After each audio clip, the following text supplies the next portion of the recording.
بسم اللہ الرحمن الرحیم. السلام علیکم.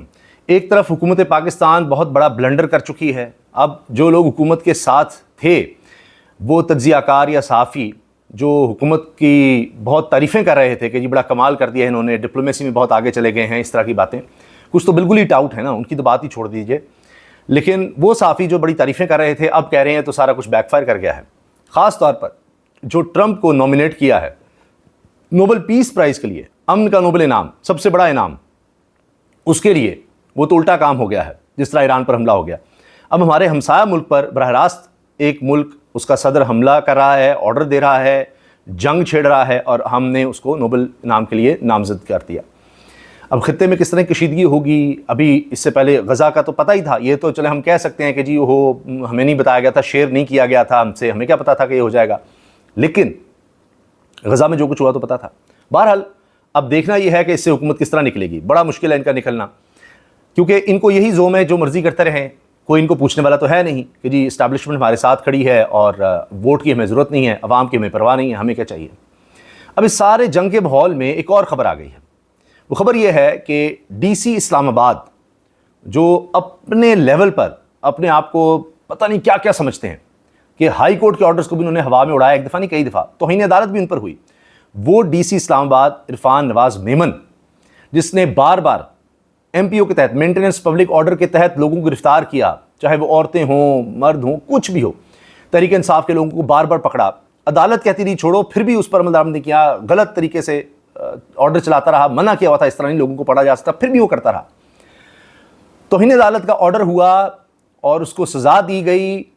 پھر کیا ہوتا ہے, بابر ستار صاحب ہائی کورٹ کے جج ہیں, اسلام آباد ہائی کورٹ کے, ان کی طرف سے سزا دی گئی تھی, تو فوراً جناب پھر وہ سزا ختم کی گئی ڈویژن بینچ میں جا کے کہ توہین عدالت کی سزا وہ نہیں. حتیٰ کہ پھر حکومت نے اس شخص کو نواز دیا, اس کو سول ایوارڈ تک دے دیا کہ جو بھی غیر قانونی غیر آئینی کام کرے گا, چاہے وہ عدالتوں کی توہین کرے, جو مرضی کرے, چادر چار دیواری کے تقدس پامال کروا رہا ہو, لوگوں کو پکڑوا رہا ہو, اٹھوا رہا ہو, جو بھی کر رہا ہو, اگر وہ ہمارے لیے سرو کر رہا ہے تو اس کو تو ہم نے نوازنا ہے. اس طرح ہم نے اور بھی بڑے لوگوں کو دیکھا انہوں نے کیا, اس میں صحافی بھی ہیں, اس میں پولیس والے بھی ہیں, اس میں اداروں کے لوگ بھی ہیں, سب ہیں. مگر اب کیا ہوا ہے, اب اسی عرفان نواز میمن ڈی سی اسلام آباد کی گرفتاری کے آرڈرز ہو گئے ہیں. عدالت نے کہا ہے کہ اس شخص کو گرفتار کر کے پیش کیا جائے 25 تاریخ کو. احتساب عدالت نے ڈپٹی کمشنر اسلام آباد کی وارنٹ گرفتاری جاری کر دیے. ڈی سی اسلام آباد کو 25 جون کو گرفتار کر کے پیش کرنے کا حکم نجی ہاؤسنگ سوسائٹی کے خلاف ریفرنس میں طلب کیا گیا تھا. اندازہ لگائیے کہ یہ لوگ خود کو عدالتوں سے, قانون آئین سے ماورا سمجھتے ہیں, اس لیے کہ اتنا کچھ کرنے کے بعد بھی وہ وہیں ہیں اور ان کو ہلایا نہیں جاتا, ان لوگوں کو ادھر ادھر نہیں کیا جاتا, ان کے ذریعے الیکشنز بھی کروائے جاتے ہیں, سارا کچھ ہوتا ہے. اب آپ دیکھیں کہ ان کے وارنٹ گرفتاری جاری ہو رہے ہیں کہ ان کو 25 تاریخ کو گرفتار کر کے, 25 جون کو گرفتار کر کے پیش کیا جائے عدالت میں. یہ ہے ان کے لیے تمغہ کہہ لیں. کوئی اور ہو تو کہے کہ افسر ہوتے ہوئے کتنی بے عزتی کی بات ہے, گرفتار کر کے پیش کرو. یہ کہیں گے چلو ایک اور تمغہ مل جائے گا ہمیں, پہلے بھی اسی طرح ہوا تھا, سزا ہوئی تو بچا لیا گیا, اب تمغہ ملا, اب شاید دوسرے تمغے کے لیے تیار ہوں. لیکن یہ بہت بے عزتی کی بات ہے, بہت شرمندگی کی بات ہے. یہ کیپٹل سٹی ہو آپ کا, دارالحکومت ہو, اور وہاں کا ڈی سی عدالتوں کی بےحرمتی کرے, قانون کی دھجیاں اڑائے, اور اس کی گرفتاری کے آرڈرز ہو رہے ہوں, بار بار عدالتوں سے اس طرح کے احکامات آ رہے ہوں. لیکن یہ ثابت کرتا ہے کہ یہاں پر آپ نے حکومت کے ساتھ چلنا ہے تو آپ نے نہ اخلاقیات دیکھنی ہے نہ قانون دیکھنا ہے. یہاں سب کچھ اسی طرح سے ہو رہا ہے. اب یہ دیکھیے کہ تحریک انصاف کے لوگ بیٹھ کر کہہ رہے ہیں کہ چلیں ہمارے فارم 45 چھوڑیے آپ, یہ پی پی 145 کے امیدوار, وہ کہتے ہیں جماعت اسلامی کے فارم 45 دیکھیں, تحریک لبیک کے دیکھیں, پاکستان مرکزی مسلم لیگ کے فارم 45 دیکھیں, سب آپس میں ملتے ہیں, اور اس میں 6000 میں لیڈ تھی, یہ یاسر گیلانی نے کہا ہے. اور جج صاحب نے حلقے کے لوگوں کے حقوق کو پامال کیا ہے, وہ اب جج ہی اپنی مرضی کے لگا دیے ہوئے ہیں. نجم سیٹھی صاحب کیا کہتے ہیں, ہمارے سیاستدانوں نے لڑائی جھگڑے کر کے فوج کو مداخلت کا موقع دیا. اس صورتحال میں جو ہے اسی کو چلانے کی کوشش کریں, کیونکہ حالات بڑے مشکل ہیں. ایک طرف تگڑا آرمی چیف ہے اور دوسری طرف وہ حکومت جس پر کرپشن کا کوئی الزام نہیں. ان حالات میں یہ ارینجمنٹ یعنی ہائبرڈ نظام, جس کو خواجہ سے بھی کہہ رہے ہیں کہ آئین میں تو نہیں ہے لیکن یہ ایک حقیقت پسندی ہے, اس کے ذریعے چل رہے ہیں, جبکہ انہوں نے آئین کا حلف اٹھایا ہوتا ہے کہ آئین کے مطابق چیزیں چلنی ہیں, تو کہہ رہے ہیں نہیں یہ اب نظام بہتر ہے, اسی کو چلائیں. آئین کیا ہے, اس کو ردی کی ٹوکری میں کیا, اس پر عمل درآمد کی ضرورت نہیں ہے, جو نظام ہے ہائبرڈ اسی کو چلانا ہے. جبکہ حبیب اکرم صاحب بڑے باوقار, باضمیر, اور یہ آئین و قانون کی بات کرنے والے صحافی, جو زیر عتاب ہیں، کہتے ہیں 11 مئی وہ دن تھا جب اس حکومت کا بھٹا بیٹھ گیا تھا۔ اس حکومت کا حال اس مریض جیسا ہے جو بستر مرگ پر کہتا ہے کہ میرے عذاب فلاں فلاں کو عطیہ کر دیے جائیں۔ اس حکومت کی کلینکل ڈیتھ ہو چکی ہے اور یہ حکومت بوجھ بن چکی ہے۔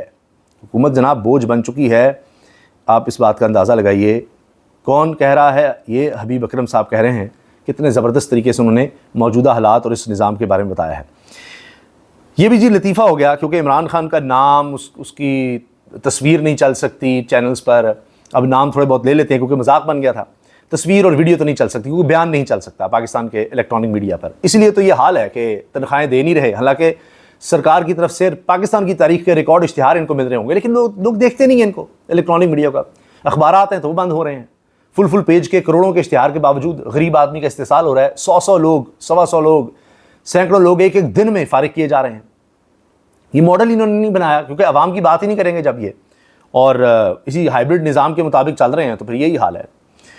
تو اس میں ہوا یہ کہ ایک چینل پر وہاں نعیم پنجوتا صاحب پہنچ گئے اور اس میں ہوا یہ کہ بار بار پوچھ رہے تھے کہ جی یہ اسرائیل کے بارے میں عمران خان کا موقف لائیں، تو انہوں نے کہا کہ جی یہ پھر چلا دیں۔ انہوں نے آڈیو چلانے کی کوشش کی بار بار کہ یہ دیکھیں، انہوں نے مائک جس طرح مجھے لگا ہوا ہے اور اس طرح آگے کیا موبائل اپنا مائک کے آگے اور عمران خان کی آڈیو چلا دی، لیکن اینکر مسلسل ان کو ٹوکتی نہیں اس طرح نہیں، جس میں وہ کہہ رہے ہیں کہ میرا موقف وہی ہے، ہمارا موقف وہی ہے جو قائد اعظم رحمۃ اللہ علیہ کا تھا کہ ہم اسرائیل کو تسلیم نہیں کر سکتے۔ یہ انہوں نے چلوا دیا اور پھر کہا کہ آپ تو مسلسل بولتی رہیں کہ عمران خان کی کہیں آواز ہی نہ آ جائے۔ ایران اسرائیل ایشو پر نعیم پنجوتا اور اینکر مونا عالم آمنے سامنے آ گئے، لائیو شو میں عمران خان کا بیان چلا دیا، پھر انہوں نے دلچسپ ریئیکشن دیا اور پھر نعیم پنجوتا کی آواز بھی بند کر دی چینل پر۔ یہ دیکھیے گا کیا ہوا۔ آپ کا کیمرہ ہو سکتا ہے لائیو چلانے سے تاثر ہو۔ اچھا آپ یہ تو آپ ان کی پرانی میں چلا رہے ہیں، لیکن میں بات یہ کر رہی ہوں، یہ چلائیں نا، نہیں چل رہی بات کیا ہو رہی ہے؟ مذمتی ٹویٹ آیا نہیں، مذمتی ٹویٹ آیا۔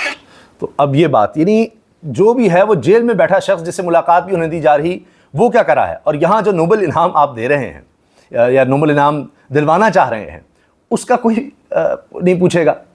وہاں سے بیٹھ کر جی وہ اب کچھ کہے، جیل میں بیٹھ کر پہلے بھارت کے حوالے سے کہتے تھے، تب چپ لگ گئی جب ایسی سٹیٹمنٹ آئی کہ میاں نواز شریف صاحب نے آج تک نہیں دی بھارت کے خلاف، جنگ ہو گئی، ہمارے لوگ شہید کر دیے۔ مریم صاحبہ کہتی رہیں نہیں وہ بھارت نے بھی وہ کچھ نہیں کیا، جتنا نام نہیں لیتی مودی کا، نہ نواز شریف صاحب لیتے ہیں، آج تک نہیں لیتے، تو اس کے بعد افسوس کرنا تو ان سے کر لیتے ہیں نام لے کر۔ تو کہا کہ جی عمران خان نے، تحریک انصاف نے زیادہ ظلم کیا پاکستان پر، انہوں نے ہمارے بچے شہید کر دیے میزائل مار کر پاکستان میں، ان کے لیے بڑی دشمنی عمران خان کے ساتھ ہے۔ یہ تو ان کی اپروچ ہے، یہ ان کی سوچ ہے جس کی وجہ سے آج ہم ان حالات میں بیٹھے ہیں۔ باقی جی جنگی ماحول میں یہ نظر آ رہا ہے کہ تازہ ترین مناظر میں اسرائیلی شہریوں میں تباہی بہت زیادہ ہوئی ہے، اس سے پہلے کبھی اتنی نہیں دیکھی گئی۔ صدر ٹرمپ کو یہ حق حاصل نہیں، امریکی سینیٹر برنی سینڈرز کی ٹرمپ کی ایران پر حملوں کو شدید غیر آئینی قرار دیتے ہوئے سخت تنقید۔ تو امریکہ کے اندر سے آوازیں اٹھ رہی ہیں کہ یہ کیا کیا ہے ایران پر حملہ کر کے۔ امریکی حملہ حیران کن، اس کے سنگین نتائج برآمد ہوں گے۔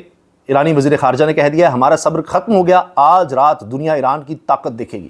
لیں جی، انہوں نے اگلے حملوں کا اعلان بھی کر دیا ہے اور کہہ رہے ہیں کہ ہمارا صبر، یعنی یہ جو بھی حملے تھے یہ صبر کے ساتھ ہو رہے تھے ایران کی طرف سے، اب صبر جواب دے گیا تو اب کیا ہوگا۔ باقی خبریں آ رہی ہیں کہ کیا پوری طرح سے نیوکلیر فیسلٹی کو ختم بھی کیا گیا ہے، نہیں کیا گیا، اور بس عالمی سطح پر اب کوئی قانون نہیں رہا جس طرح پاکستان میں نہیں ہے، جس کی لاٹھی اس کی بھینس ہے، جو جتنا طاقتور ہے وہ اتنا ہی ظلم کرتا چلا جا رہا ہے۔ تو اب ظلم کچھ نہیں رہا، بس طاقت ہے، زور ہے، آپ لوگوں کو بھوکا بھی مار دیں، ان کا قتل عام بھی کر دیں تو آپ یہ کہیں گے کہ جی یہ ضروری تھا۔ بس جس طرح ہم یہ سن رہے ہیں نا کہ جی جو بھی اس وقت ملک میں نظام ہے آئینی اور قانونی بے شک نہ ہو، یہ ضروری ہے، وہ لا آف نیسیسٹی والا ہی چل رہا ہے۔ حامد میر کہہ رہے ہیں ڈونلڈ ٹرمپ نے پاکستان کی ڈپلومیٹک کامیابیوں کے لیے خطرہ پیدا کر دیا ہے، یا حامد میر صاحب نے یہ جیو پر تبصرہ کیا ہے جی، اور وہ یہ کہہ رہے ہیں کہ یہ تو بہت زیادہ خطرناک ہو گیا۔ پھر آپ یہ دیکھیے کہ ایران تو کہہ رہا ہے کہ ہم نے یہاں سے اپنی جو مواد وغیرہ تھا وہ پہلے ہی شفٹ کر دیا تھا، اور اس کے علاوہ کچھ تو وہ کہہ رہے ہیں کہ زیادہ نقصان بھی نہیں ہوا۔ امریکی حملوں میں فردو نیوکلیئر سائٹ کی صرف 2 داخلی راستے ہی تباہ ہوئے ہیں، باقی سائٹ محفوظ ہے۔ یہ اب ایرانی دعویٰ ہے، دیکھتے ہیں، چھپ تو نہیں سکتا یہ چیزیں، پھر سامنے آنی ہی آنی ہیں اور پھر پتہ ہی چل جائے گا کہ حقیقت اس میں کیا ہے۔ بھارت کے سفر سے روک دیا گیا ہے امریکی خواتین کو۔ ریپ، تشدد اور دہشت گردی۔ امریکہ نے خواتین شہریوں کو اکیلے بھارت کے سفر سے روک دیا۔ اندازہ لگائی بھارت کے بارے میں یہ خبر آ رہی ہے، جبکہ نریندر مودی جا کر اپنی سیاست چمکا رہے ہیں اور کہہ رہے ہیں جی مجھے ٹرمپ نے دعوت دی کہ آپ کینیڈا سے سیدھا میری طرف آئیں، میرے ساتھ بیٹھ کر کھانا کھائیں۔ میں نے کہا جی میں نے تو اپنی وہاں پر دھرتی پہ جانا ہے تو میں اس لیے یہاں پر آ گیا، اور تالیاں بجوا رہے ہیں۔ یہ نریندر مودی اپنے کارڈ اب کھیل رہے ہیں، کیونکہ وہ بھی اس وقت کچھ تنہائی کا شکار نظر آتے ہیں اور بڑھ کے بہت لگا رہے ہیں، دھمکی دے رہے ہیں۔